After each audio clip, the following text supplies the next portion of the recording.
Hey everyone, welcome back to the range. Looking to fancy up your Generation 3 or Generation 4 Glock 19? Well, step inside, walk this way. Let's take a look at Backup Tactical's threaded barrel for our Glock 19.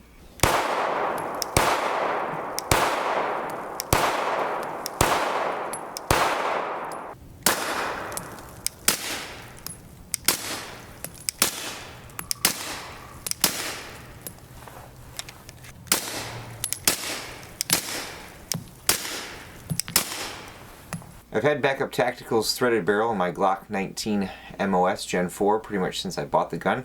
Let's do a rundown on the barrel specs.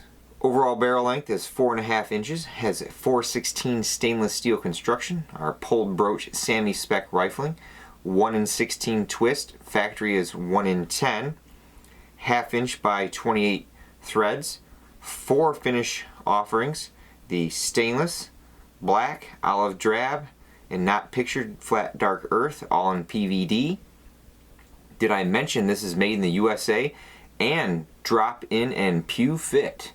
Street price on these is right around $200.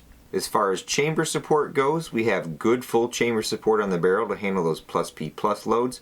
The Backup Tactical threaded barrel is on my left here and the factory is on the right, and we just have some of the standard snap caps from A-Zoom in there. Now to the down and dirty. I've tested just about all of my subsonic ammunition through this barrel, from 124 grain subsonic to the 165 grain Freedom Munitions Hush. Rounds all hit the target head on and no keyholing. That's a very good thing.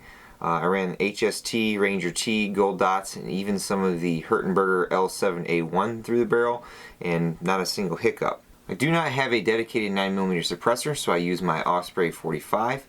I do have cycling issues with subsonics unless I run the IMI 158 grain loads, which are a little on the warm side for subsonic. They're right around 1,000 to 1,025 feet per second for 158 grain. This is more or less a blame on the recoil spring assembly in the Gen 4s over anything from what I've read. No random accuracy or feeding issues when I wasn't running it suppressed. We've also seen velocities in this 4.5 inch barrel that meet or exceed the 5.1 inch barrel in the M9A3. I do like the thick barrel profiles in the Glocks, which allow me to use a standard 1/2 inch piston that indexes off the barrel shoulder and not off the muzzles. With as many aftermarket Glock barrels, I'm sure someone down in the comments may ask, but why buy the Backup Tactical? It's all about personal choice, my friend. Maybe you like the 4 color offerings. Maybe you want a middle of the road price barrel that doesn't have dimples or flutes or super exotic colors. Maybe you even like their wide array of threaded protectors that they offer in various colors and shapes and sizes.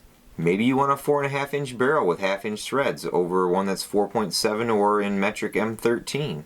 To quote the king, have it your way. It's hard to really pick apart the barrel. It's made in the USA, drop-in fit, and very competitively priced. If I had to complain about one thing, I wish they would caliber mark the barrel somewhere like on the hood, like they do in the factory. When you get a lot of accessories on the table at the range, sometimes picking up a barrel and seeing the caliber marked erases any doubt that you've grabbed what you've needed. I see in addition to the threaded Glock 19 barrels, they offer non-threaded versions, as well as now offering Glock 17 threaded models. I'd like to thank Backup Tactical for the opportunity to test their barrels, and you all for watching.